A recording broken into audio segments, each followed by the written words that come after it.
We are in the middle of a series that we have affectionately named The Clash. And it is this idea that there are two opposing views that come together.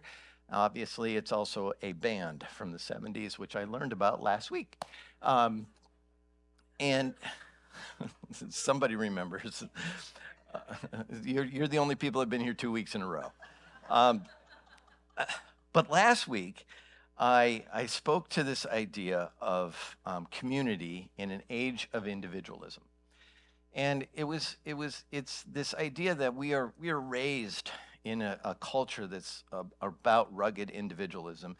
And we come into a community, and oftentimes the community itself, it's hard for us to join in, to bring our individuality, to blend it with other individuals and create a community. We talked about how we belong to one another and how that enriches not just us as individuals, but the community. The community becomes more than the sum of its parts because God's involved and a whole bunch of people bring their personhood, their gift, what they have to offer to that community, and it enriches it. And you're invited into that. That's the goal of being the church. It's the goal of the kingdom of God as it plays out in the world.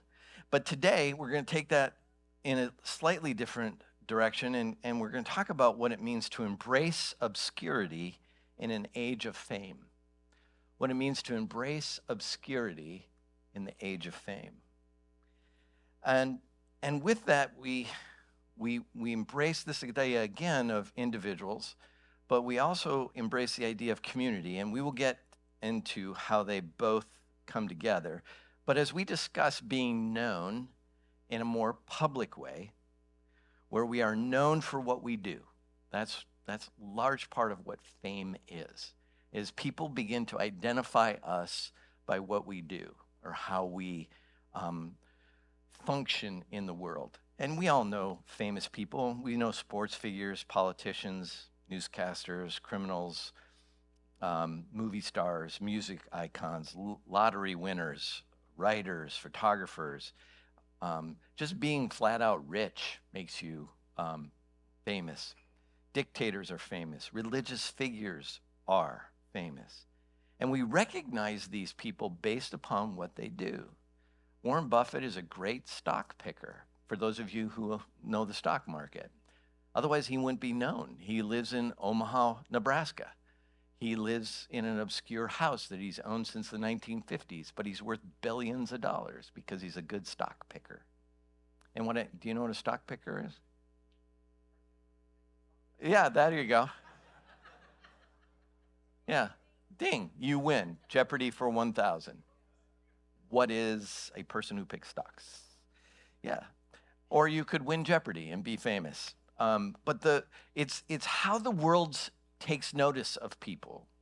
It's how they see them. It's the whole phenomenon, though, of being famous has been taken to a new level with the internet.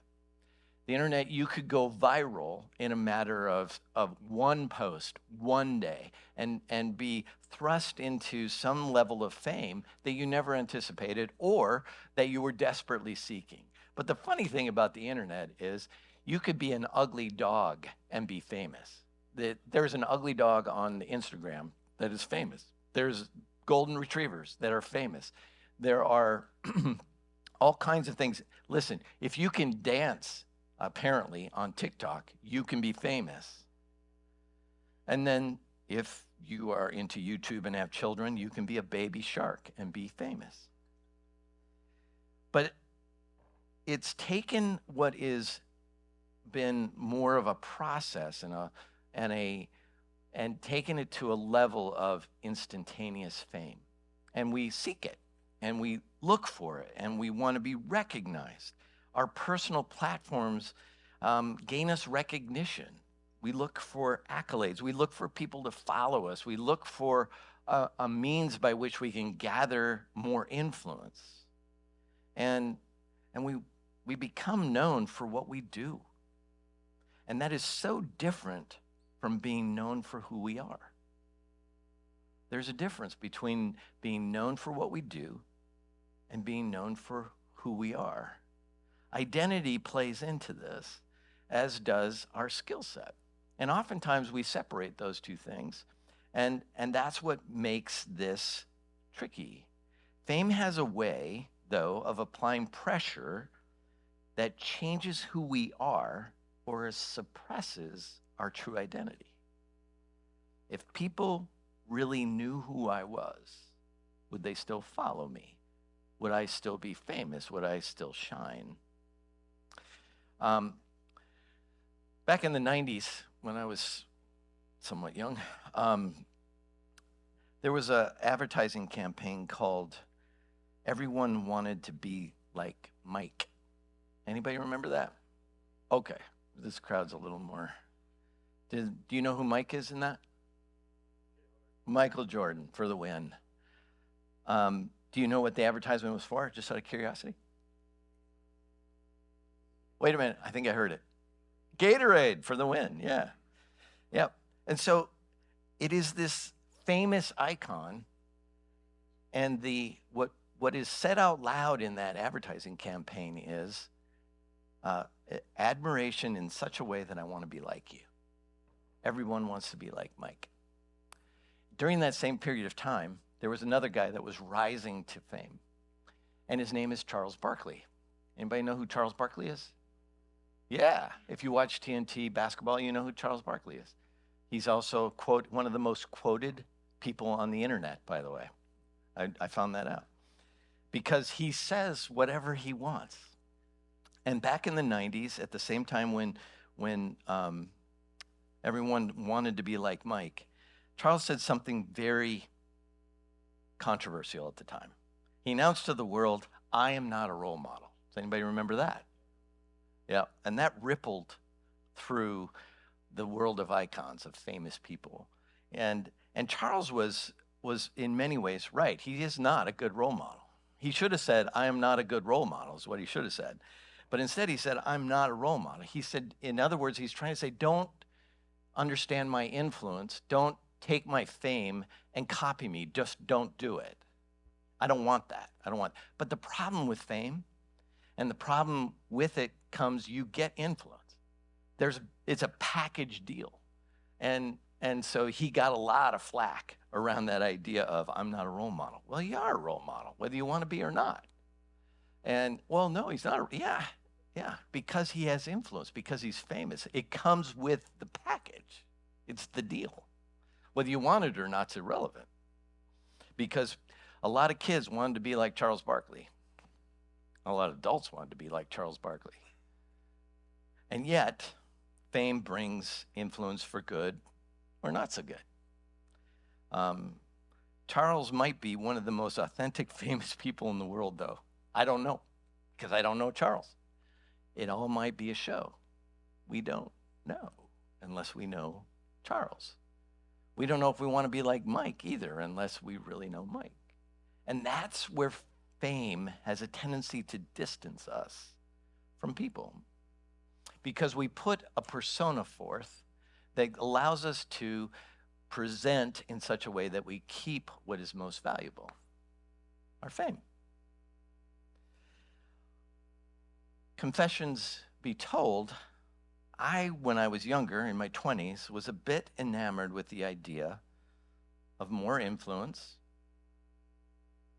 getting my name recognized, getting a bigger church, getting a bigger budget, living and working in a larger city. Pastors and pastor fame is a real thing. I happened to come to ministry in the middle of the church growth movement. Graduated from seminary in 1989.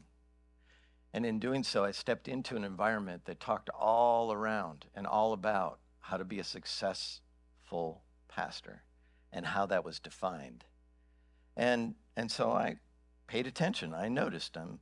I figured out how to get involved in the denomination and started to leave my mark on it. So I was a part of a denomination, and I realized pretty quick that I needed to get to know certain people if I wanted to get recommended for certain churches. I needed to get to know how to find my way into committees and serve in different ways, and so that I could find my way into being someone who was known rather than someone who pastored in obscurity.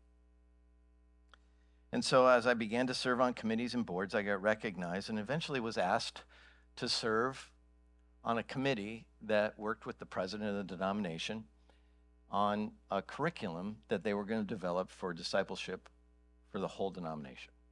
I was getting there. I was making my mark.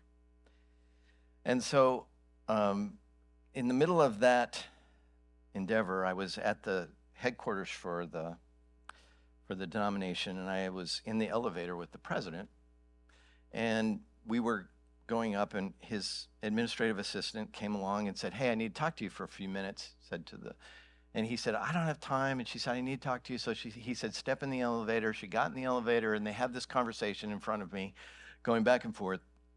We go up a couple floors, she gets off, and the doors close, we start going up, and the president looked at me, and he said, it seems to me that I always have to make time for the little people, the insignificant people in my life. And we were alone in the elevator. And I was like, I don't know what to say. I was stunned. I literally was stunned. And then I wondered to myself, I wonder if I was a little person, insignificant person that he was making time for. What had crept into I knew the president before he was the president, but there was something had changed. Something fundamentally how he saw people changed with his fame, with his position, with his influence, with his authority. And it wasn't positive. And then in the middle of this 3-year process that I was involved with, I was introduced to a well-known author and pastor in our denomination. He was a well-known author all over Christendom. And we were in a meeting, and he was writing the curriculum. He was the main author for the curriculum that we were working with. And it needed some editing. And so they had brought together a group of us to do some editing with him. And there was 3 of us in the room, and he made it very clear he didn't want our feedback. He made it clear that he didn't have time for this. Somehow, I don't even know how they got him in the room. But the telling thing was, there was 4 of us in the room, and we were together for a whole day. And even by the end of the day, he couldn't remember our names. And because I am who I am, and sometimes this is not very kind, I said about 7 hours in, "Do you need us to wear name tags? Because we can all wear name tags." I literally insulted the man because I was so tired of the way that he was treating us.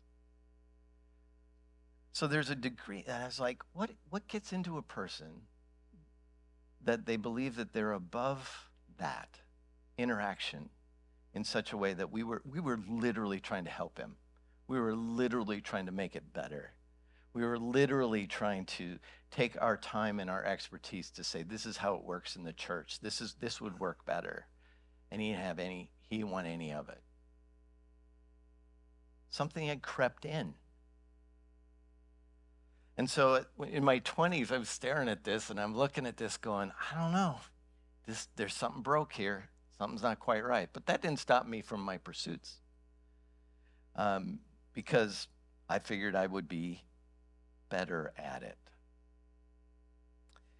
And so one of my last churches, our past churches, not my last one, but previous one, hosted a parenting conference with a well-known author and speaker. You would know who he was. He's spoken to circuit. Doesn't matter who he is. But as he came in to speak, there was this list of things that we had to do in order for him to speak at our church.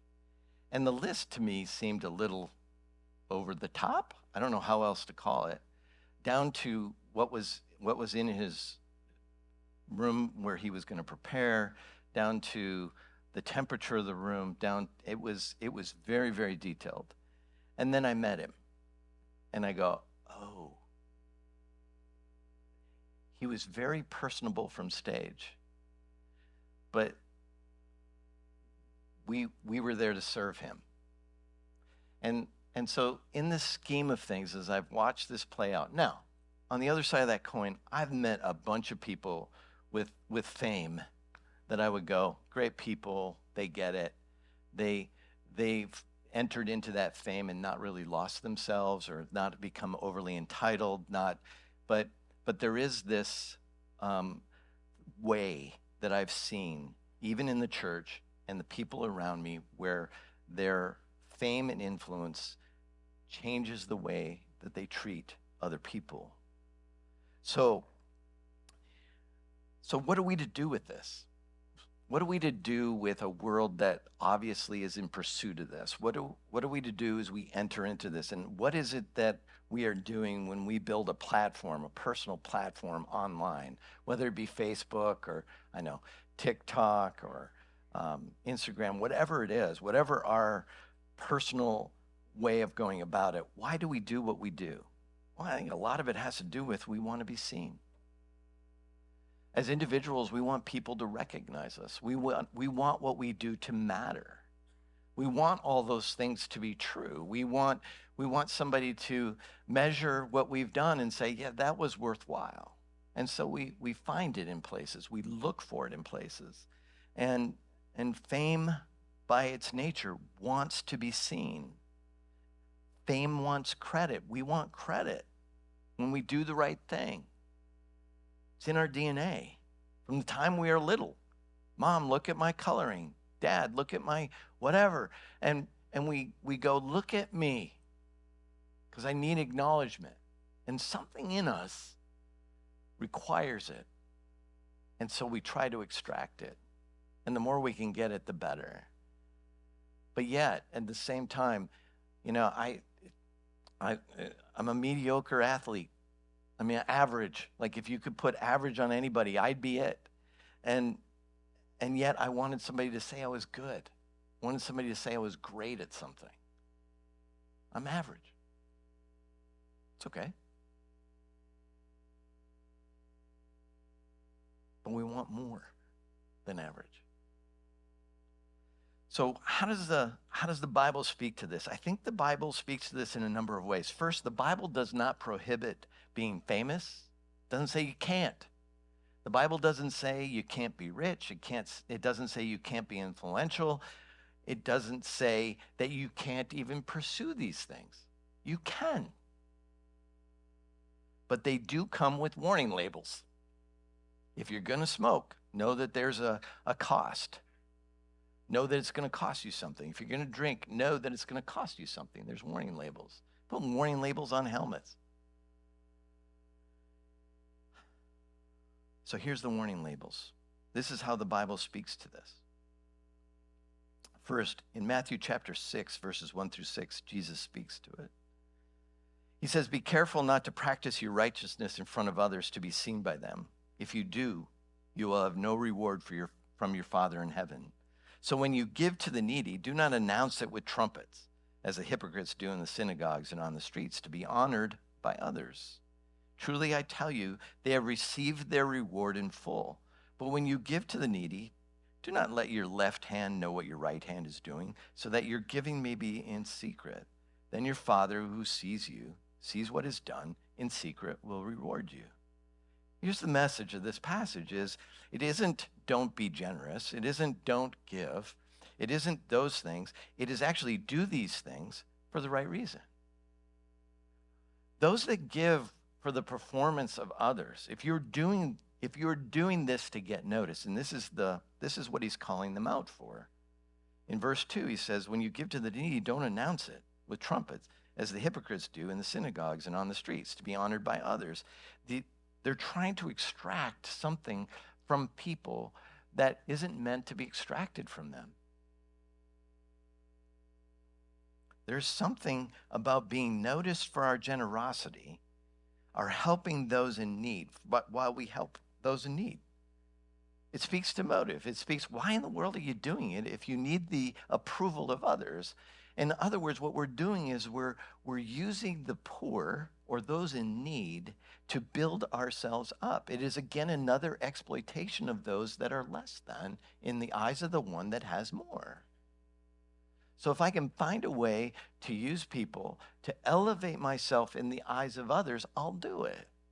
That's entitlement. That is extracting what doesn't belong to you. The other side of it is just as vile. The other side of it is, what if they didn't notice? And what if I do this and I blow my trumpet and no one acknowledges the good work that I did? What do I do with that? It leaves us in a hollow place. Most crowds are fickle. Most crowds will not give you the benefit of the doubt. Fame has a dark side. Fame will turn on you because crowds turn on you. And people change their minds about their opinion of you. All you have to do is watch the polls for a president. They go from 20% approval to 80% approval, depending upon what they do, not who they are, based upon what they do. So what we do can extract approval or repel it from a crowd. And Jesus is saying, don't do it. It's hypocritical. Back when I planted a church in 1999 with a group of people, and a couple of years in, we were able to buy an old church building. And this old church building was old. And we were renovating it. We went into it, and we were like, little by little, we got rid of the pews, we got rid of some other things. And what we noticed as we were going through the building is it had beautiful stained glass windows, average stained glass windows. And underneath each stained glass window was a plaque that said donated by family or whatever. And each one of them, and then also on some of the pews, donated by. And then it was on the baptistry. It had a nice baptistry. Donated by. And I'm like, well, what do we do with this? We all looked at each other like, why do they do this? What's behind this? And so we decided to take them all down. We took all the plaques down. And yeah, I know. It probably wasn't one of my better moves in life. But we ended up calling the people that we bought the building from and said, look, we took all these plaques down. Do you want them back? We offered them back. And so a group of them came in, there's 3 of them, and they came in and said, why did you take them down? That was the first question. We didn't even start the meeting. It was, what were you doing? Why did you take those down? And then the question that answered our question was, who will know who bought them? To which my response, which wasn't the right response at the time, was, who cares?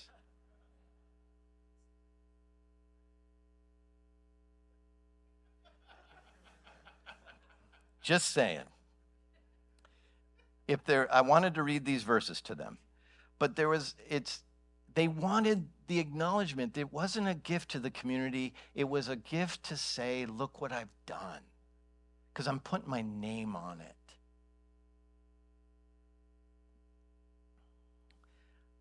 it. This was foreign to me. I've visited some churches, and it doesn't matter when, doesn't matter where, but some churches that I visited, in the back, they had a bulletin board. That's where you have pins and you put paper on it. And on that bulletin board was a list of names of people and the amount of money they gave. You ever seen this? Yeah. Crazy. I was like, wow. They gave that, and they gave, oh, wow, And what it is it's a twofold deal. It's to shame people who don't give enough, and it's to give accolades to the people who give a lot. So it plays into the 2 worst emotions of people. I'm going to make you feel guilty because you, compared to everybody else, you just don't give enough, and everybody knows. And then, well, if people start catching up, I suppose I have to give more. So it becomes a comparison game. It becomes very divisive, right? Very divisive. Anyway, I think I'd like to just post this verse underneath. Like, can we just not compare ourselves? But Obscurity, in this case, is what you want. It helps with comparison. It helps with this idea of I need to be seen. I need credit. I need these things to be validated. The reality is, in private, he's saying this, then your Father who sees what is done in secret will reward you. There is a relational component, a deep relational component that says, when I am in a relationship with God, in that when he sees my sacrifice, when he sees my diligent work, when he sees what I've done, the reward is in that. It's not in the acknowledgement or even the accolades that come from the crowd. See, being seen in community as you are, as opposed to being seen by the community as better than others. So anything that makes us pull our attention to the individual for what they do and away from the community in what they are moves us into a place of comparison. Now, we all bring something to the community. We all bring something. And all of it is of equal value. I talked about it last week out of Romans.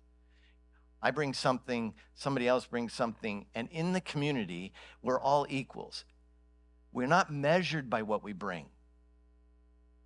We're measured by who we are. And who we are is defined by God, not by other people. And value is determined by being human, not by what we bring to the community.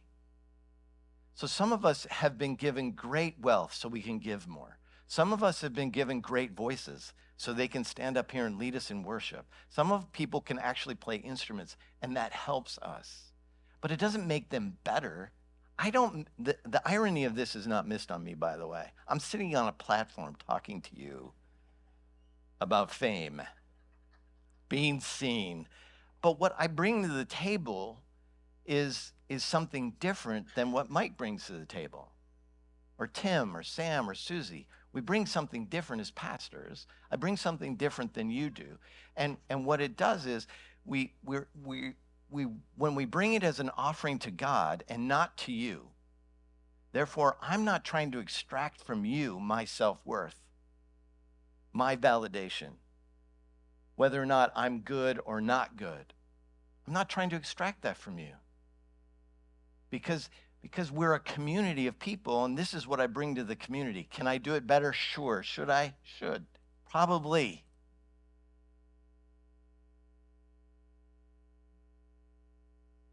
But there's something different in a community of Jesus followers than there is from the world. See, I can be my authentic self with you,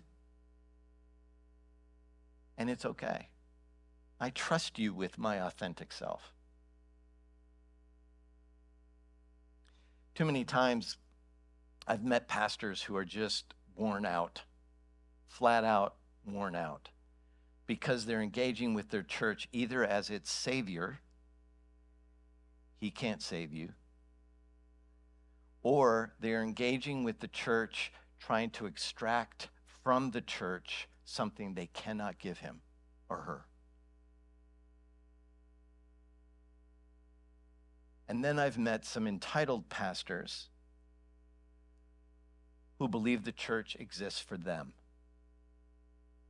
and they serve him or her.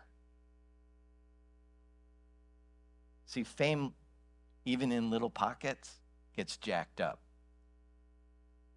because it moves us away from equality. It moves us from all being equals. It moves us away. Somebody is put on a pedestal even by the crowd or by themselves. And then it changes the dynamic of relationship, and that relationship becomes transactional.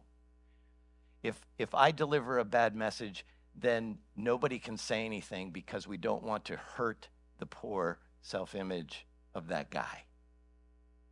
No, see, authentically, somebody should be able to say, you can do better.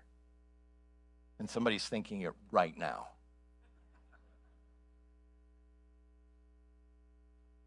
But even coming up and saying, like somebody said afterwards, should I come up and tell you did a good job after saying that and doing that? Sure. My motive isn't so that I can extract praise from you.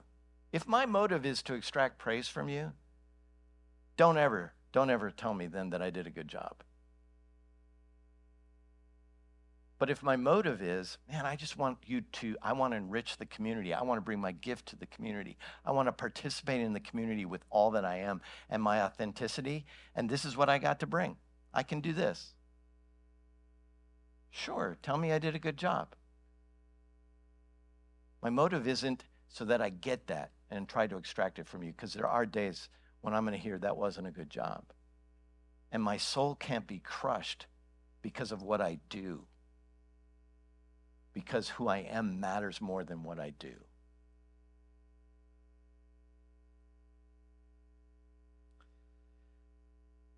See, I think obscurity helps us with humility.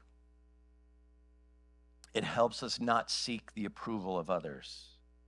It helps us not see needy people as a means to boost ourselves in the eyes of others. Being seen in a community as you are, as opposed to being seen by the community as better than others.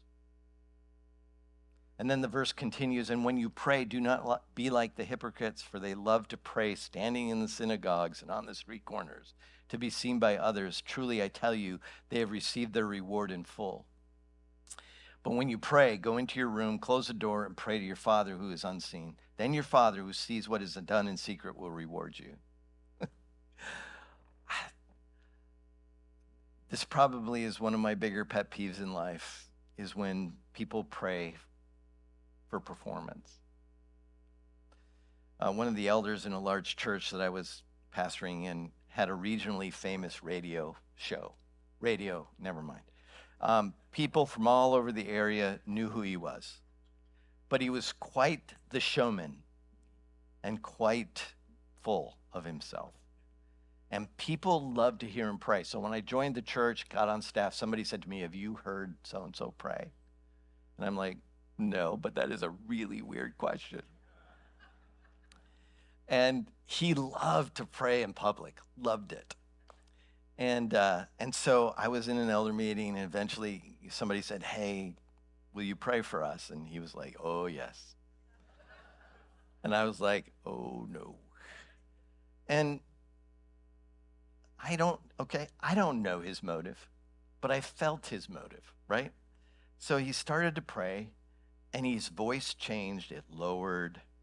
He began to shake a little bit. Oh, Father. And I was like, am I in a movie? And his voice was soothing. Don't get me wrong. It was very entertaining. Not what I want to say when somebody is leading me in prayer. If I'm looking for someone to entertain me, I'm watching a movie. If I'm interacting with God, I don't need a performance.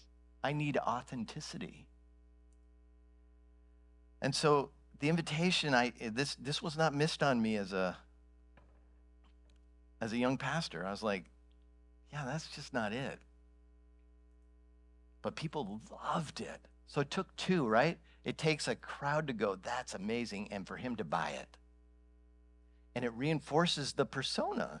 It's not really who he was, but he played it well. Bless his heart.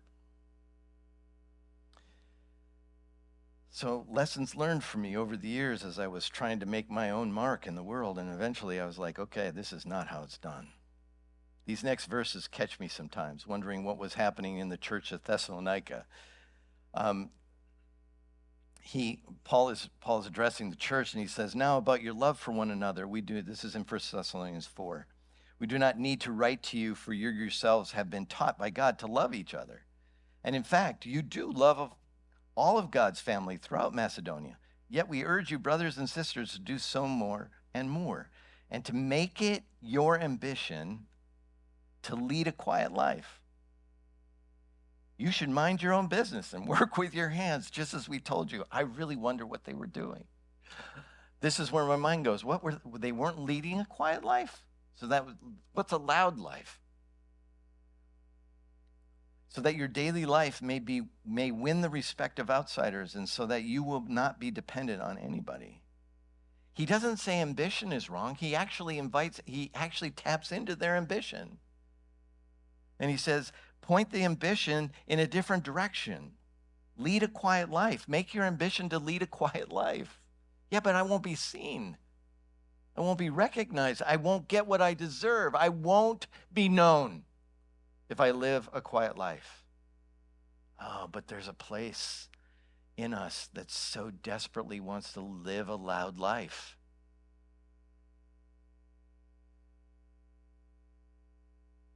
I think what Paul is saying is, why are you doing this? You are seen by your Father. You are seen by God. You are seen in the quiet place. You are seen as someone who is deeply valued. Laboring in obscurity is to go about our lives in pursuit of something different than fame. Some of us are already famous, and there isn't anything to do about that other than live our lives in such a way that it doesn't lean into that fame, that we don't let entitlement creep in, that we don't let the things that fame does to you corrupt who you are.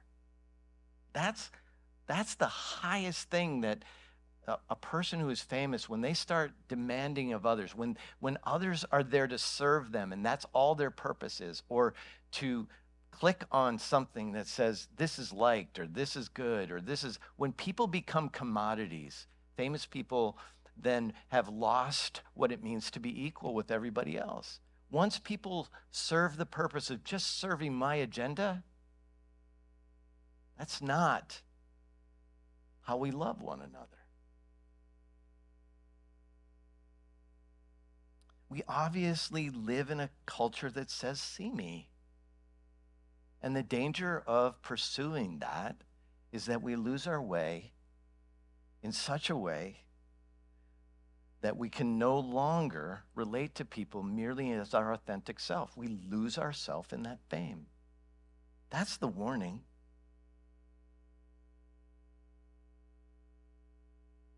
Everyone wants to be seen. A couple of verses just around this idea as I kind of trying to put a bow on this.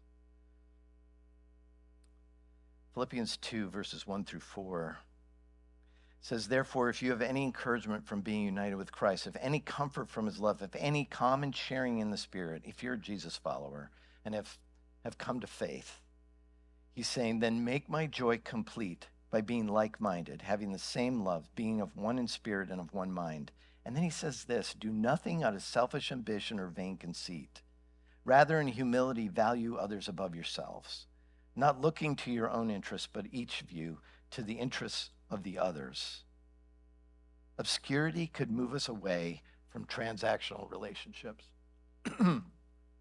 Oftentimes, we want to extract from others what we need. Those are transactional. I'll do this for you if you do this for me. I'll follow you if you follow me. I'll fill in the blank. I'll help you move if you help me move. That's not the point.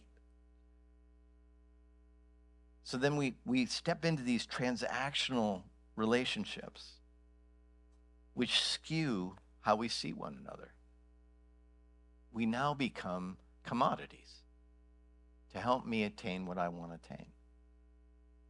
That's the corruption of the community. And so, this is where obscurity comes into play. Obscurity moves us away from transactional relationship. It helps us find fulfillment in something else, in a relationship with God, where the deeper we go with our relationship with God, the more we recognize that the acknowledgement of my worth is not found in a crowd. It's not found in other people, because people will change their minds. God never will.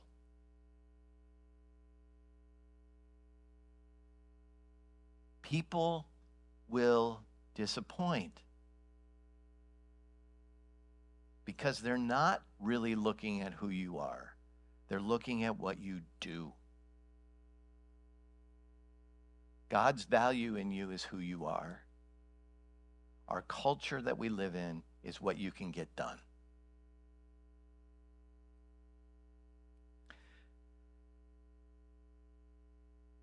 In 1 Timothy 6 through 10, I know that this passage is about wealth and money, but I think it applies equally to fame.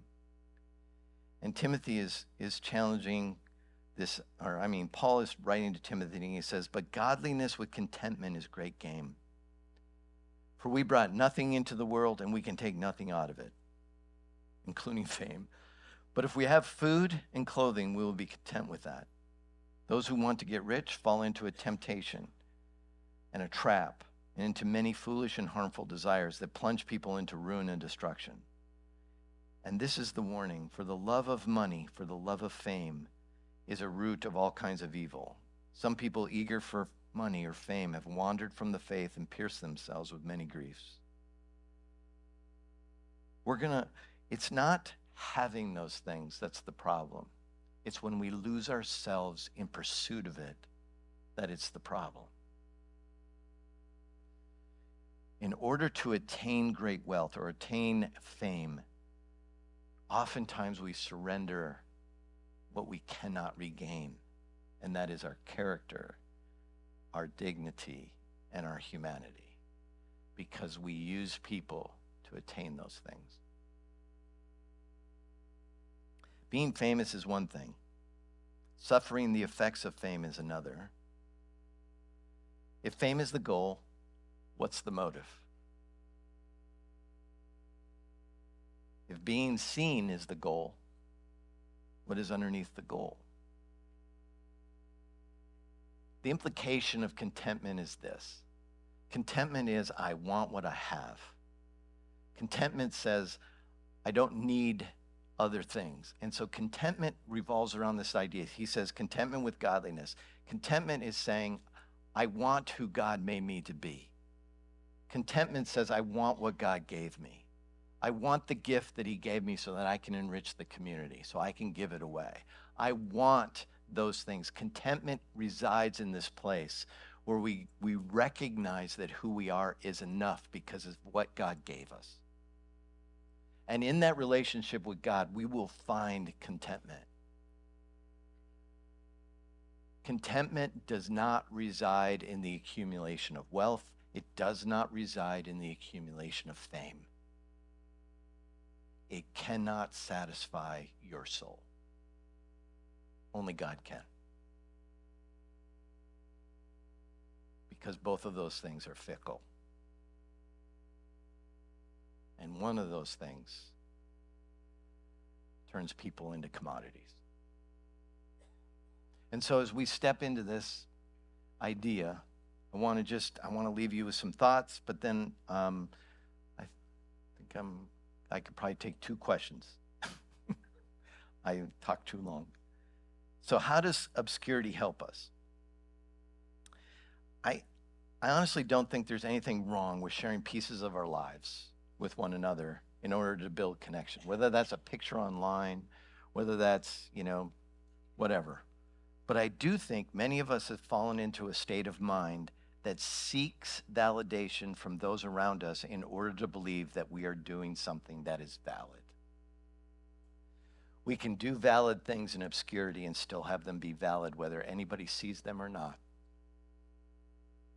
We seem to believe that it's not about what we are doing or even the doing of it, but it's how people respond to us as a result that tells us if we are spending our lives in a valuable way. That's the extraction of validation that turns people into commodities. When we do that, we surrender our worth to the whims of the crowd. Just want you to know that. Once we do that, we're surrendering our own self-worth to the whims of people. That's scary, but it's rampant. And so what does it mean so far as living a simple life? Well, I think we have gone as far away from living simple lives as we possibly can. We try to make the little things seem great by splashing them around us for as many people to see as possible. We take pictures of our meals and post them online. We take pictures of an omelet. Now, granted, there can be a beautiful omelet. But the question is this: you enjoy that omelet whether you show people or not? People, right? Maybe?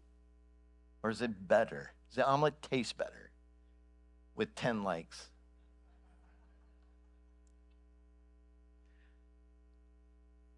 Most of the crucial service we do in this life, listen carefully, will fall into the category of ordinary and unremarkable, which keeps us from garnering something that only belongs to God: praise and glory. But we need to recognize the value of these small things. Everyday ways we are making a difference in this life, in different people's lives, just by doing simple things like turning on your blinker when you turn left. Lord, have mercy. Done in obscurity. I don't even need to say your face. I just say thank you. And you laugh. I mean, it is small things in life done in obscurity that change other people's lives. And you may never get the credit, and you may never get the glory. But you're living a quiet life that builds respect among people, that allows them to see Jesus. I just invite you in. So if you are famous, stay humble. If you're living in obscurity, know that you're seen by God. And you may find yourself someday being famous. And if you do, know that it only lasts for a little while, and that the people that have made you famous can turn on you. And then you are no longer famous, but you're still seen, and you're still loved, and you're known by God. Any questions? I got 1 minute. Please make it a question. Yeah, I'll take it. Yes, yes, and it's not that I'm using you as a commodity or exchange either. Appreciate you. It's okay if there aren't any. I'm good with that. There's one from the text line. You always have one from the text line? Well, people are living in obscurity. Truth. Considering the verses in Matthew, is it okay to seek the reward that comes from the Father? Is seeking a reward the problem, or is it more from whom we are seeking a reward from? Yeah, it's a motive question. That's a good question. The motive behind what we do ultimately is either to extract something or is just to do something.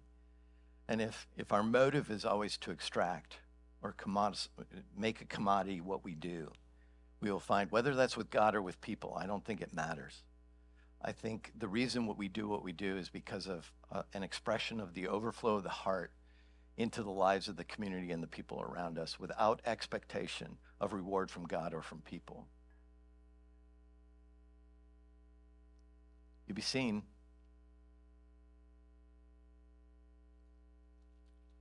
That's about it. That's the only answer to that question I got, unless you want to add to it. Nope. Okay. Band, do you want to come up? Nope. They left. They don't want to be seen. I don't know. Yeah. Yep. Well, you'll do a good job. I know it. So we're going to step into communion. The communion is up here and in the back. There's 3 stations. We want to invite you to come. As you're taking communion this morning, just be reminded that you are seen. The one who died for you sees you. He is our reward.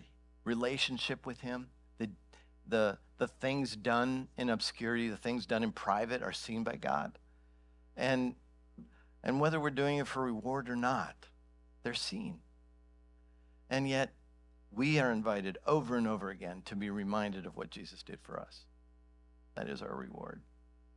And so I invite you to that. Also, if you have a prayer request, please freely write them down and put them into the stations in the back, or put them in the baskets up here, that'd be great. If you want to give, there's giving stations around the room. And if you want to give no, I won't say it. Jesus, thank you for this time. Thank you that we could gather. Thank you we can be reminded that human beings are equals, whether we're well known or not, whether we're in the private, secret place, or if we're in a public place. Listen, the irony of that is not missed. But Lord, we bring all things to this community. We bring our gifts, we bring what skills we have, and we enrich it in such a way that is bigger than the whole, because you tell us that. And may we find Jesus in the middle of it.